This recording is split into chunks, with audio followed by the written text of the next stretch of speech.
जय श्री कृष्णा। राधे राधे। सभी श्रद्धालु भक्त जनों को मेरा सादर प्रणाम है। आज आप सभी श्रवण करेंगे अमला एकादशी की व्रत कथा।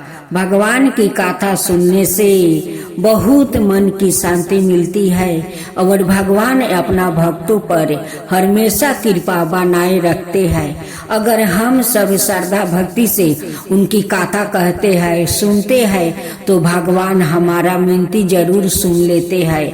हमारा दुख तकलीफ सारे भगवान हर लेते हैं। उनकी पर श्रद्धा निष्ठा रखना चाहिए। फागुन माह के शुक्ल पक्ष की एकादशी को अमला एकादशी कहते हैं। अमलखी एकादशी आंवला को शास्त्रों में श्रेष्ठ स्थान प्राप्ति है, इसलिए इसे आंवला एकादशी या रंग भरी एकादशी भी कहते हैं। विष्णु जी ने जब सृष्टि की रचना के लिए ब्रह्मा के जन्म दिया, उसी समय उन्होंने आंवले के वृक्ष को जन्म दिया था। आंवले को भगवान विष्णु ने आदि वृक्ष के रूप में प्रतिष्ठित किया था। इसके हर अंग में ईश्वर का स्थान माना गया है। अब व्रत कथा। एक बार मंधाता जी ने वशिष्ठ जी से प्रार्थना की, हे ऋषिवर, यदि आप मुझ पर प्रसन्न है तो मुझ पर यदि आपकी कृपा है तो आप कृपा करके मुझे ऐसा व्रत बतलाइए जिसका पालन करने से मुझे वास्तविक कल्याण की प्राप्ति हो।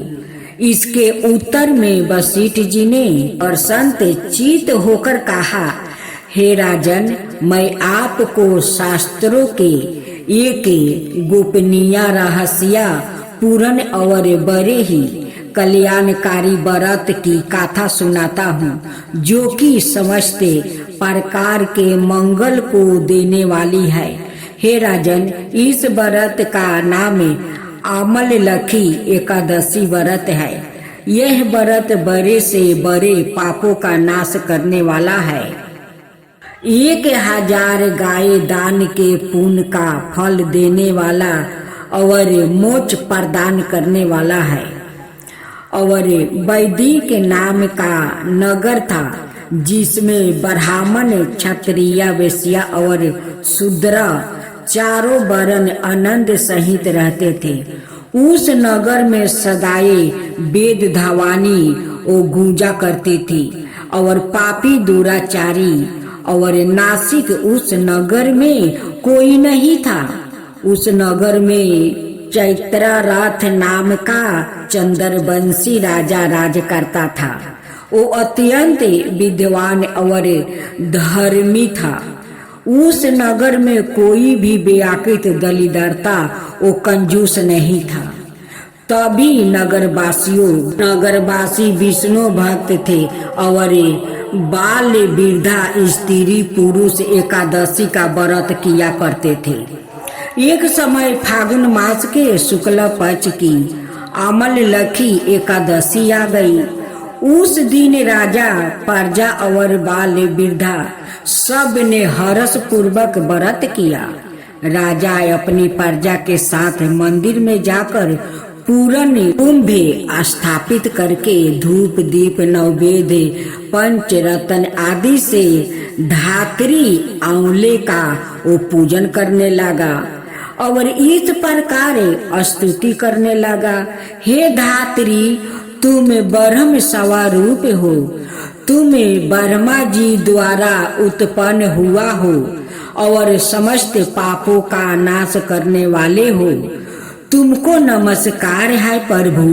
अब तुम मेरा अर्घ स्वीकार करो। तुम श्री रामचंद्र जी द्वारा सम्मानित हो। मैं आपकी प्रार्थना करता हूँ अतः आप मेरे समस्त पापों का नाश करो। उस मंदिर में सब ने रात्रि को जागरण किया। रात के समय वहाँ एक शिकारी आया। जो अत्यंत पापी और दुराचारी था। वो अपने कुटुंब का पालन जीव हत्या करके किया करता था। भूख और प्यास से अत्यंत व्याकुल वह शिकारी इस जागरण को देखने के लिए वो मंदिर के एक कोने में जाकर बैठ जाता है और विष्णु भगवान और एकादशी महात्म्या की वो गाथा सुनने लगता है। इस प्रकार अनाए मनुष्यों की भांति उसने भी सारी रात जाग कर बिता दिया।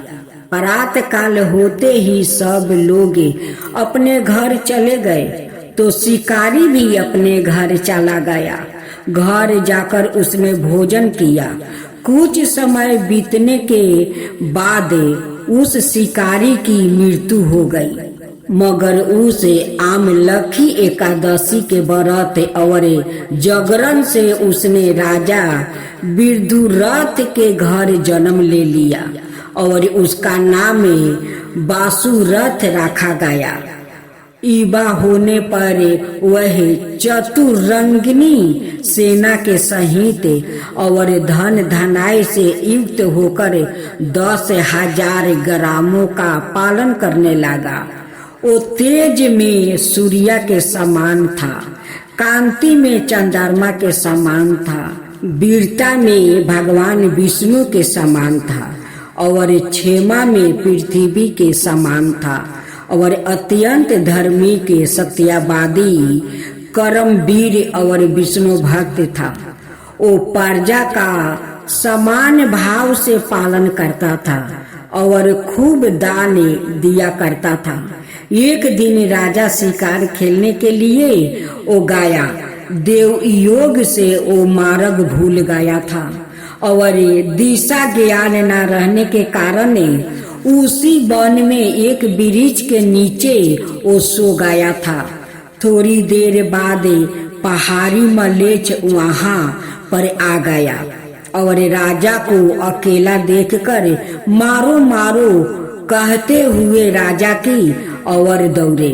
मलेच्छ कहने लगा कि इसी दुष्ट राजा ने हमारे माता पिता पुत्र पुत्री आदि अनेक संबंधियों को मारा है और देश से निकाल दिया है और इसको अवश्य मारना चाहिए। ऐसा कहकर वो मलेच्छ उस राजा को मारने दौड़ा और अनेक प्रकार के अस्त्र शस्त्र उसके ऊपर फेंका। वो सब अस्त्र शस्त्र राजा के शरीर पर गिरते ही नष्ट हो जाते थे और उनका बार पुष्पा के समान व्यतीत होता था। अब उन मलेच्छ को अस्त्र शस्त्र उल्टा उन्हीं पर प्रहार करने लगा, जिससे वो मूर्छित होकर वो गिरने लगा। उसी समय राजा के शरीर से एक दिव्य शक्ति उत्पन्न हो गई। वह शक्ति मलेच्छ को मारने दौड़ी और थोड़ी ही देर में उसने सब मलेच्छों को काल के घाट पहुंचा दिया। जब राजा सोकर उठा तो उसने मलेच्छों को मारा हुआ देखकर कहा कि इन शत्रुओं को किसने मारा है? इस वन में मेरा कौन हितैषी रहता है? वो ऐसा विचार कर ही रहा था कि आकाशवाणी हुई, हे राजा, इस संसार में विष्णु भगवान के अतिरिक्त कौन तेरी सहायता कर सकता है? इस आकाशवाणी को सुनकर राजा अपने राज्य में आ गया और सुख पूर्वक राज्य करने लगा। महर्षि वशिष्ठ बोले कि हे राजन, यह आमलखी एकादशी के व्रत का प्रभाव था। जो मनुष्य इस आमलखी एकादशी का व्रत करते हैं वो प्रत्येक कार्य में सफलता होता है और अंत में विष्णु लोक को जाता है। बोलो हरि विष्णु भगवान की जय। पद्मिनी कमला एकादशी हर 3 साल में एक बार मलमास या अधिक मास के शुक्ल पक्ष की 11 को आती है। मलमास के माहे को पुरुषोत्तम मास भी कहा जाता है। यह माहे भगवान विष्णु को समर्पित है। पद्मिनी एकादशी को कमला एकादशी और पुरुषोत्तम एकादशी नाम से भी जाना जाता है। इस दिन भगवान विष्णु माँ लक्ष्मी के साथ भगवान शिव की पूजा की जाती है। इस व्रत के प्रभाव से मनुष्य को धन और स्वास्थ्य का आशीर्वाद प्राप्ति होता है। शत्रुओं पर विजय प्राप्ति होती है। जिनके कोई संतान नहीं है उन्हें इस व्रत का पालन अवश्य करना चाहिए। पद्मिनी एकादशी के महत्व के बारे में भगवान श्री कृष्ण ने अर्जुन को बताया था। इस व्रत को धारण करने से मनुष्य कीर्ति प्राप्ति करता है और मृत्यु के पश्चात वैकुंठ को प्राप्ति होता है। इस दिन जरूरतमंदों को वस्तु दान, फल और मिठाई आदि का दान करना चाहिए।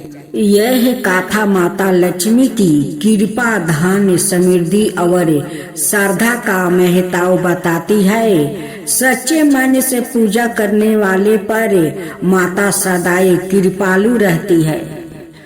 एक गांव में एक साहूकार रहता था। साहूकार का एक बेटी थी। वह हर रोज पीपल सींचने जाती थी। पीपल के वृक्ष में से लक्ष्मी जी प्रकट होती थी और चली भी जाती।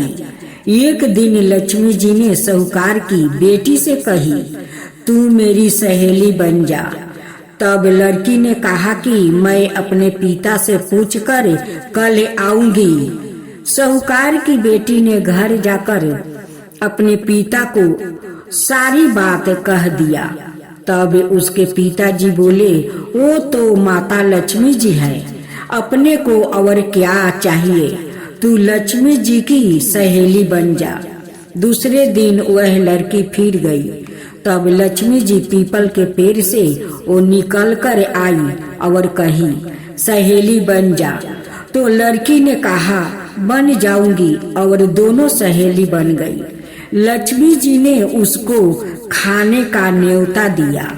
घर आकर लड़की ने माँ बाप को कहा कि मेरी सहेली ने मुझे खाने का न्योता दिया है। तब बाप ने कहा कि सहेली के घर खाने जाओगी, पर घर को संभाल कर जाना। तब वह लक्ष्मी जी के यहाँ वो भोजन करने गई। तो लक्ष्मी जी ने उसे 1.5 साल ओढ़ने के लिए दिया, रुपया दिया, सोने की चौकी, सोने की थाली में 36 प्रकार का भोजन करवा दिया। भोजन कर जब वो जाने लगी तो लक्ष्मी जी ने पल्लू पकड़ लिया और कहा कि मैं भी तेरे घर भोजन करने आऊंगी। तो उसने कहा, आ जाइए। अब घर जाकर चुपचाप वो बैठ गई। तब बाप ने पूछा कि बेटी, सहेली के यहाँ भोजन करने गई थी और तू उदास क्यों बैठी है? तो उसने कहा, पिताजी, मेरे को लक्ष्मी जी ने इतना दिया, अनेक प्रकार के भोजन करवाई, परंतु मैं कैसे भोजन कराऊंगी? अपने घर में तो कुछ भी नहीं है। तब उसके पिता ने कहा कि गोबर मिट्टी से चौका लगाकर घर की सफाई कर ले, 4 मुख वाला दिया जलाकर लक्ष्मी जी का नाम लेकर रसोई में बैठ जाना। लड़की सफाई करके लड्डू लेकर बैठ गई। उसी समय एक रानी नहा रही थी। उसका 9 लाखा हार चील उठा कर ले गई और उसके घर वह 9 लाखा हार वो डाल गई और उसका लड्डू ले गई। बाद में वह हार को तोड़कर बाजार में वो बेच आई और सामान लेने लगी। तो सुनार ने पूछा कि क्या चाहिए? तब उसने कहा कि सोने की चौकी, सोने का थाल, साला 2 साला दे दो, मोहर दे दो और समगरी दे दो। 36 प्रकार का भोजन हो जाए, इतना सामान दे दो। सारी चीजें लेकर बहुत तैयारी करी और रसोई बनाई। तब गणेश जी से कहा कि लक्ष्मी जी को बुलाओ। आगे आगे गणेश जी और पीछे पीछे लक्ष्मी आई। उसने फिर चौकी डाल दिया और कहा कि सहेली चौकी पर बैठ जाओ। जब लक्ष्मी ने कहा सहेली चौकी पर, तो राजा रानी के भी नहीं बैठती, किसी के भी नहीं बैठती। तो उसने कहा कि मेरे यहाँ तो बैठना पड़ेगा। फिर लक्ष्मी जी चौकी पर बैठ गई। तब उसने बहुत खातिर की, जैसे लक्ष्मी ने करी थी वैसा ही उसने करी। लक्ष्मी जी उस पर खुश हो गई। घर में खूब रुपया और लक्ष्मी हो गई। साहूकार की बेटी ने कहा मैं अभी आ रही हूँ, तुम यही बैठी रहना। और वह चली गई। लक्ष्मी जी गई नहीं और चौकी पर बैठी रही। उसको बहुत दौलत दी। हे लक्ष्मी जी, जैसे तुमने साहूकार की बेटी को दिया वैसे ही सबको देना। कहते सुनते हुंकार भरते अपने सारे परिवार को दियो। पीहर में देना, ससुराल में देना, बेटे पोते को देना। लक्ष्मी माता सबका कष्ट दूर करना, दरिद्रता दूर करना, सबकी मनोकामना पूर्ण करना। बोलो माँ लक्ष्मी की जय, धन लक्ष्मी की जय। अब श्रवण करेंगे तुलसी माता की कहानी। एक कन्या थी। जब वो थोड़ी बड़ी हुई और उसके समझ में आने लगी, तब से ही वो तुलसी माता जी की पूजा करने लगी। उसके प्रतिदिन का नियम था कि तुलसी माता जी का पूजन करने के बाद ही वो भोजन करती थी। जब वो कन्या शादी के लायक हुई, तब उसके माता पिता ने उसकी शादी करवा दिया। कन्या को उसके माता पिता ने दहेज में भी एक तुलसी का गमला दे दिया। ससुराल में वो प्रतिदिन सवेरे उठती है, पूजा पाठ करती है, फिर उसके बाद ही भोजन करने बैठती है। उसकी 2 जेठानी थी। वो दोनों उसका मजाक उड़ाती थी कि बड़ी आई नियम धर्म वाली बनती है। उन्हें दोनों को उससे बहुत हिर्सा होती थी। इसलिए वो दोनों तुलसी जी का गमला कहीं उठाकर छिपा देती। वो कन्या बड़ी मुश्किल से गमला ढूंढ कर लाती है, अच्छे से पूजा करती है और फिर भोजन करती है। वो गमला खोज कर लाती है। तो एक दिन तो उसकी जेठानिया ने क्या कर दिया कि गमला ही दूर फेंक दिया। कन्या ने खूब ढूंढा पर उसे गमला कहीं नहीं मिला। वो बहुत ही परेशान हो गई थी। उस दिन तो उसने खाना भी नहीं खाई। उसका नियम जो था, उस कन्या की सच्ची भक्ति देखकर तुलसी माता उसे बहुत प्रसन्न हो गई और उसके कमरे में तुलसी माता का गमला प्रकट हो गया। अगले दिन सुबह जब वो उठी तो क्या देखती है कि उसके खाट के चारों कोने पर तुलसी माता का गमला आ गया है। यह देखकर वो तो बहुत प्रसन्न हो गई कि अब मेरी तुलसी माता को कोई चुरा नहीं सकेगा। पूजा करने के लिए भी कहीं और जाना नहीं पड़ेगा और कोई मेरी तुलसी माता को फेंक भी नहीं सकेगा। वो तो जल्दी से उठ कर स्नान करती है और तुलसी माता की पूजा कर लेती है। जब वो खाना खाने बैठती तो उसकी जेठानिया मजाक करने लगी कि लो देवरानी का नियम धर्म पूरा हो गया। उससे पूछती है कि तुलसी जी की पूजा कर ली क्या? देवरानी धीरे से बोलती है, हाँ कर लिया। जेठानिया बोलती है, कहाँ से कर लिया? पूजा का गमला तो फेंक दिया था। देवरानी कहती है कि देख लो, मेरे कमरे में खाट पर तुलसी जी लग रही है। जेठानिया बहुत शर्मिंदा हुई और बोली कि देवरानी, तेरी भक्ति सच्ची है रे, हमने तुझे बहुत परेशान कर रखा है, हमें माफ कर दे देवरानी, हमें माफ कर दे। उन्होंने जेठानी को माफ कर दिया।